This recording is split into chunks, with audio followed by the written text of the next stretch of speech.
for tuning in for another D6 pack video. Today I'm going to be going over Qwixx by GameWorks.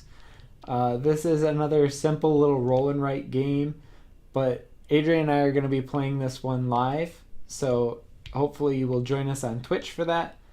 And also, if you appreciate this video, I would love to have you hit that subscribe button. Also, follow us on our social media accounts at D6 Pack Podcast on Facebook, Instagram, Twitter, and Twitch. And with that, let me get to the game.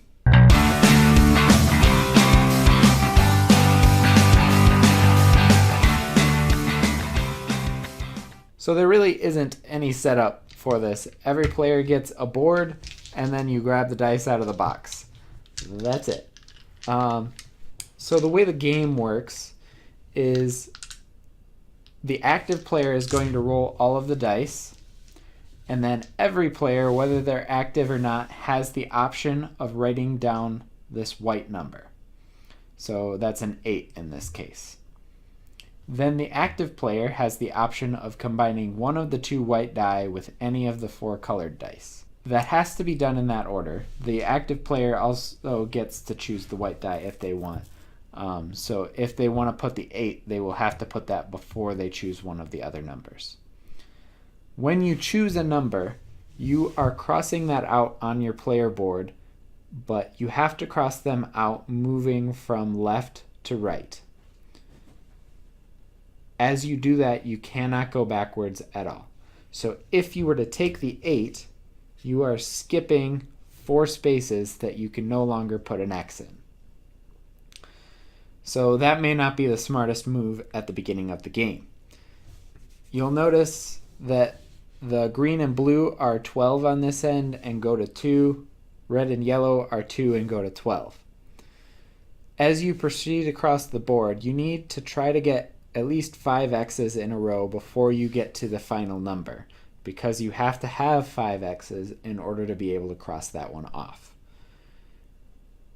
Once you cross that one off, you get an extra lock symbol.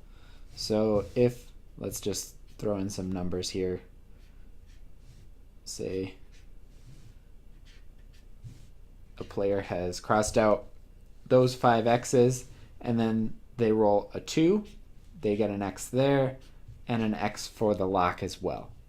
Then the green die is removed from the game, and play continues until a second color has been locked out. Once that second color is locked out, then the game is over and points are scored. And points are scored for each row based on the number of X's in there. So for green, they have 7 X's in that row.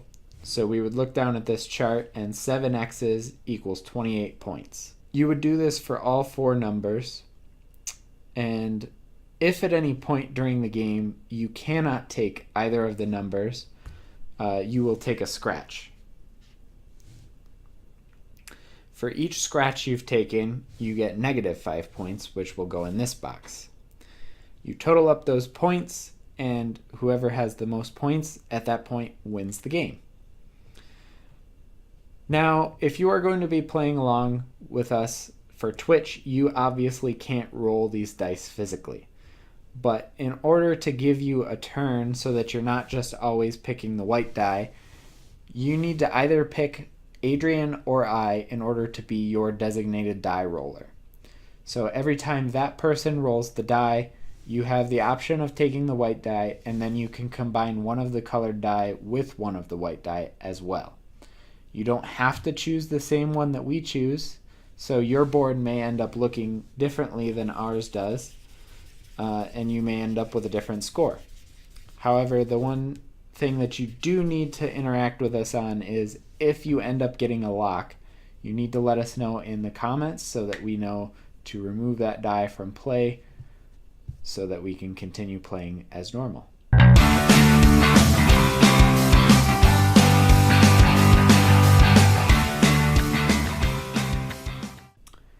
So that's it for Qwixx. This isn't my favorite game. I'm not really a big fan of abstract games, but this is a quick, simple roll and write. It's easy to teach and it's fun to play. It's a very fast game, so there's not a lot of downtime. Even on other players' turn, you get to take those white die totals, so you're always engaged in what is happening. And that's a good quality that I find in games, is that there's not a lot of downtime like that. So I enjoy Qwixx. It's a good filler game, and I think that it's going to be a lot of fun to play with you, our viewers on Twitch. So hopefully you will join us for that on May 14th at 8 p.m. Eastern Time. With that, thanks for watching. Bye.